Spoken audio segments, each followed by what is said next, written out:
እውነት በማስረጃ ትከብራለች፣ ጥላቻ ግን ታሪክን አይቀይርም። አይጥ ዝሆንን አክላለሁ ብላ ፈንድታ ሞተች የሚለው የአባቶቻችን ምሳሌ ከአቅም በላይ ነገርን ለመናቅ ወይም ለማፍረስ የሚደረግ ሙከራ መጨረሻው እንደማያምር ያስተምራል። ታሪክን በስሜት ማስተባበል ይቻላል፣ እውነቱን ግን መቀየር አይቻልም። የኢትዮጵያ ኦርቶዶክስ ተዋሕዶ ቤተክርስቲያን ከዓለም ጥንታዊ የክርስትና ተቋማት መካከል አንዷ ናት። በኢትዮጵያ ታሪክ በቋንቋ፣ በስነ ጽሑፍ፣ በሙዚቃ፣ በስነ ህንፃ፣ በጥበብና በባህል ያበረከተችው አስተዋጽኦ የሚካድ አይደለም። የግዕዝ ስነ ጽሑፍ፣ የያሬዳዊ ዜማ፣ የጥንታዊ ገዳማት ቅርስና የበርካታ የእጅ ጽሑፍ መጻሕፍት እስከዛሬ ድረስ የሚታዩ ምስክሮች ናቸው። በብሉይ ኪዳንና በሐዲስ ኪዳን የተጠቀሱ ከኢትዮጵያ ጋር የተያያዙ ታሪኮችም በኦርቶዶክስ ትውፊት ውስጥ ትልቅ ቦታ አላቸው። እነዚህ እምነታዊ ትውፊቶች ለሚያምኑባቸው ምዕመናን ትልቅ መንፈሳዊ እሴት አላቸው። ነገር ግን እውነትን ለመከላከል ስድብ አያስፈልግም፣ ታሪክ ለመግለጽም ጥላቻ አያስፈልግም። የራስን እምነት በማስረጃ በስነ ምግባርና በእውቀት መግለጽ ከማንኛውም ክርክር ይበልጣል። የሺህ ዓመታት ታሪክ ያለው ቅርስ በቃላት ጥቃት አይፈርስም። የተመሰረተው በጊዜ በስራና በሕዝብ እምነት ነውና። ስለዚህ የራሳችንን እምነት በጽናት እንከተል። የሌሎችን አስተያየት ደግሞ በማስረጃ በሰላማዊ ውይይት እንመልስ። እውነት ለመቆም ቁጣ አትፈልግም፣ እውነት በራሷ ትቆማለች። ኢትዮጵያ ክርስትናን ከመቀበሏ ብዙ ክፍለ ዘመናት በፊት ባዶ የጣዖት አምላኪ ሀገር አልነበረችም። ይልቁንም ከአብርሃም ከሙሴና ከንግሥተ ሳባ ዘመን ጀምሮ የነበረውን የብሉይ ኪዳን የአንድ አምላክ አምልኮ ትከተል የነበረች ሀገር ናት። መጽሐፍ ቅዱስም ስለ ኢትዮጵያውያን የብሉይ ኪዳን እምነትና ቅድስና በርካታ ማስረጃዎችን ይሰጣል። የልዑል እግዚአብሔር ካህን የነበረው መልከጼዴቅ እንዲሁም በብሉይ ኪዳን ታሪክ ውስጥ ታላቅ መንፈሳዊ ቦታ የነበረው አቤሜሌክ ኢትዮጵያን ገና ከጥንት ጀምሮ የእውነተኛው አምላክ አገልጋዮችና ቅዱሳን እንደነበሩ ያሳያሉ። በትንቢተ አሞጽ ላይም እግዚአብሔር በነቢዩ አማካኝነት የእስራኤል ልጆች ሆይ እናንተ ለእኔ እንደ ኢትዮጵያ ልጆች አይደላችሁምን ብሎ የተናገረው በወቅቱ እስራኤላውያንን ከኢትዮጵያውያን ጋር በማወዳደር ኢትዮጵያውያን በብሉይ ኪዳን እምነታቸውና መታዘዛቸው ለእግዚአብሔር ይበልጥ ይመቹ የነበሩ እውነተኛውን አምላክ ያመልኩ የነበሩ ሕዝቦች ስለነበሩ ነው። ይህን ጥቅስ ላስተዋለው ሰው በእግዚአብሔር ዓይን ኢትዮጵያውያን ምን ያክል የከበሩ እንደሆኑ ግልጽ አድርጎ ያሳያል። በተጨማሪም በመጽሐፍ ቅዱስ በዘኍልቍ ላይ የሕግ መሪው የነቢዩ ሙሴ ኢትዮጵያዊቷን ሲጳራን ማግባቱ ትልቁ የብሉይ ኪዳን ማስረጃ ነው። ምክንያቱም በኦሪት ሕግ መሠረት እስራኤላውያን የባዕድ አምልኮ የሚያመልኩትንና አሕዛብ የሆኑትን ማግባት የተከለከለ ስለነበር ነው። ሙሴ ኢትዮጵያዊቷን ያገባው ኢትዮጵያን በወቅቱ ተመሳሳይ የአንድ አምላክ ወይም የብሉይ ኪዳን እምነት ይከተሉ ስለነበር ነው። በመዝሙረ ዳዊት ላይም እንደተጻፈው ኢትዮጵያ ልጆቿን ወደ እግዚአብሔር ትዘረጋለች የሚለው ትንቢትም ኢትዮጵያውያን ሁልጊዜም ቢሆን አምልኮታቸውንና ጸሎታቸውን ወደ እውነተኛው አምላክ ያቀረቡና የሚያቀርቡ ሕዝቦች መሆናቸውን ለማረጋገጥ ነው። ይህ መዝሙረኛው ዳዊት ስለ ኢትዮጵያ የተናገረው ቃል ኢትዮጵያ ልዩ እንደሆነች የቅዱሳን ሀገር እንደሆነች ስለምንናገረው ፍጹም የሆነ ምስክርነት ነው። እስራኤል ልጆቿን ወደ እግዚአብሔር ትዘረጋለች አላለም። ኢትዮጵያ የብሉይ ኪዳንን ሕግና ሥርዓት በሃይማኖቷ ብቻ ሳይሆን በባህሏና በዕለት ተዕለት ሕይወቷ ውስጥ በጥልቀት የተከተለች ሀገር ናት።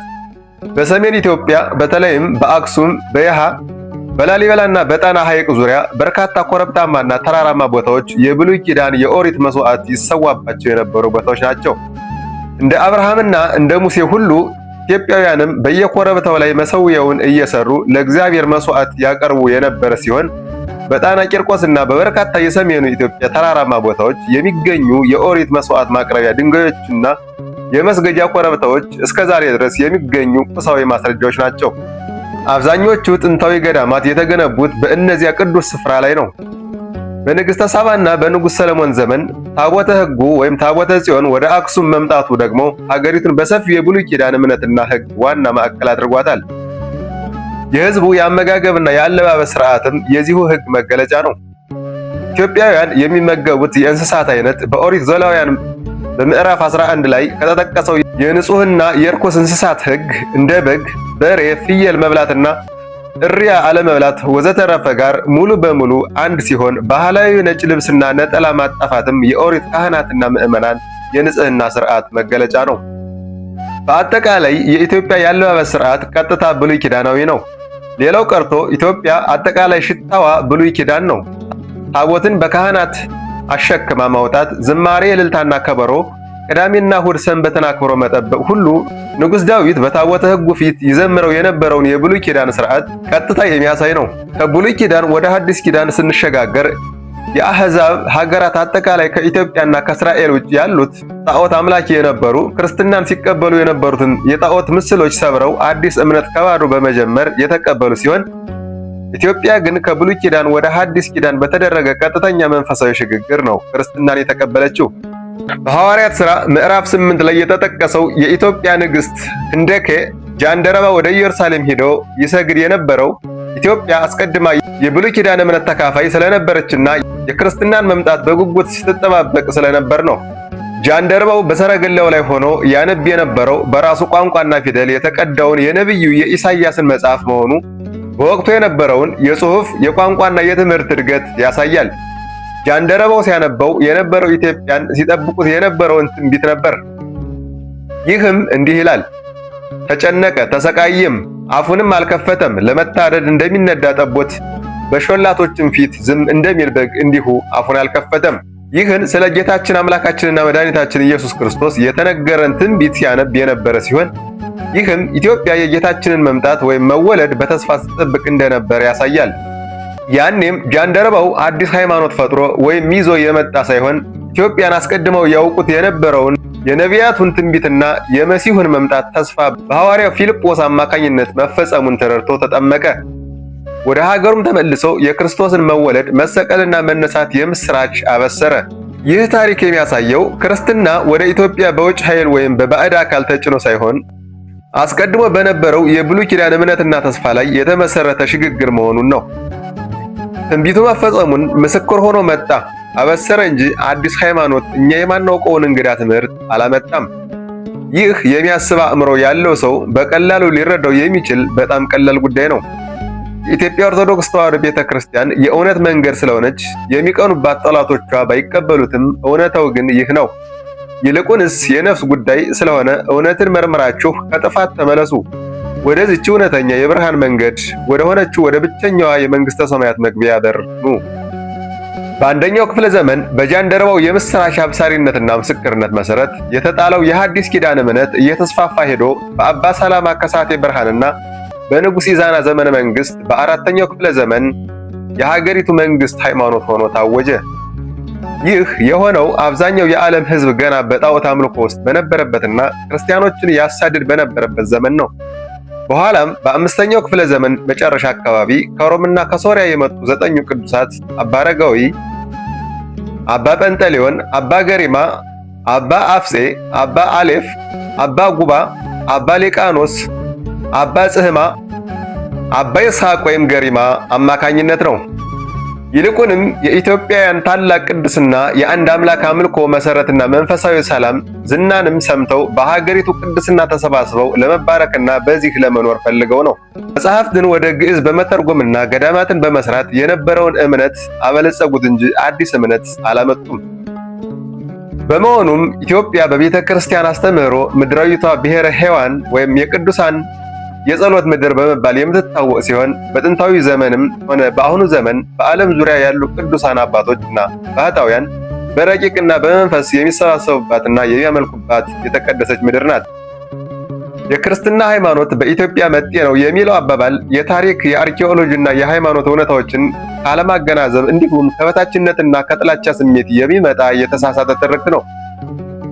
በመጀመሪያ ደረጃ የጊዜ ቀዳሚነትን ስንመለከት የሐዲስ ኪዳን እምነት መያያዝ የጀመረው በአንደኛው ክፍለ ዘመን በጃንደረባው ምስክርነት ሲሆን የመንግስት ሃይማኖት የሆነው ደግሞ በአራተኛው ክፍለ ዘመን ነው። ይህ በሰባተኛው ክፍለ ዘመን ከተመሰረተው የእስልምና ሃይማኖት አመሰራረትና ወደ ኢትዮጵያ ከመምጣቱ በበርካታ ክፍለ ዘመናት የሚቀድም ታሪክ ያለው ነው። በታሪክ በዘመናት ስሌትና በአስተምህሮ ይዘት እጅግ ዘግይቶ በሰባተኛው ክፍለ ዘመን የተነሳ እምነት ከክርስቶስ ልደት በፊት ጀምሮ በብሉይ ኪዳን አምልኮ የጸናችውንና በአንደኛው ክፍለ ዘመን ሐዲስ ኪዳንን የተቀበለችውን የሺህ ዓመታትን ታሪክ ያላትን ጥንታዊ የኢትዮጵያ ኦርቶዶክስ ተዋሕዶ ቤተክርስቲያንን መጤ ብሎ ለማንቋሸሽ መሞከር እጅግ የሚያስንቅ ነው። በዘመናት ረጅም ርቀትና በስልጣኔ ቀዳሚነት ረገድ ይበልጥ ዘግይቶ የመጣ እምነት ጥንታዊቷንና ሀገር በቀሏን ቤተክርስቲያን የመተቸት ታሪካዊም ሆነ አርኪኦሎጂያዊ መሰረት የለውም። በተጨማሪም የኢትዮጵያ ኦርቶዶክስ ተዋሕዶ ቤተክርስቲያን የራሷ የሆነ ፊደል፣ ዜማ፣ የቀን አቆጣጠር፣ ሕግ ወይም ፍትሐ ነገሥት ያላት ሀገር በቀል ተቋም ናት። ኢትዮጵያም ክርስትናን የተቀበለችው በቅኝ ግዛት ወይም በውጭ ኃይሎች ተጽዕኖ ሳይሆን ከብሉይ ኪዳን ወራሽነቷ በመነሳትና በፈቃደኝነት በመሆኑ እምነቱ የሀገሪቱ ብሔራዊ ማንነትና ስልጣኔ መሰረት ሆኖ ኖሯል። ትክክለኛው መጤ ሃይማኖቶች ብለን የምንጠራቸው ከኢትዮጵያ ኦርቶዶክስ ተዋሕዶ እምነት ውጭ የሆኑትን ነው። የኢትዮጵያ ሕዝብ ይመጣሉ ብሎ አልጠበቃቸውም፣ በትንቢት በተስፋም አልጠበቃቸውም። እነዚህ ሃይማኖቶች በእንግድነትና በልዩ ልዩ መልኩ ወደ ኢትዮጵያ ገብተው ተቀብለናቸዋል። ከዚህ በዘለለ ሐሰቱን እውነት፣ እውነቱን ሐሰት ብትሉ ነባራዊ እውነታውን የሚቀይረው ነገር አይደለም። በአጠቃላይ የኢትዮጵያ ኦርቶዶክስ ተዋሕዶ ቤተክርስቲያን የሀገሪቱ የታሪክ፣ የባህል፣ የስልጣኔና የማንነት መሰረት እንጂ በምንም አይነት የታሪክና የሃይማኖት መስፈርት ወደ ሰማይ ብትወጡ ወደ ምድር ጥልቅ ብትወርዱ መጤ ልትባል አትችልም። ኢትዮጵያውያን ለበርካታ ዘመናት በብሉይ ኪዳን አምልኮ ኖረው ሐዲስ ኪዳንን በተስፋ ይጠብቁ ነበር እንጂ ክርስትና ከውጭ የተጫነባቸው ባዕድ እምነት አይደለም።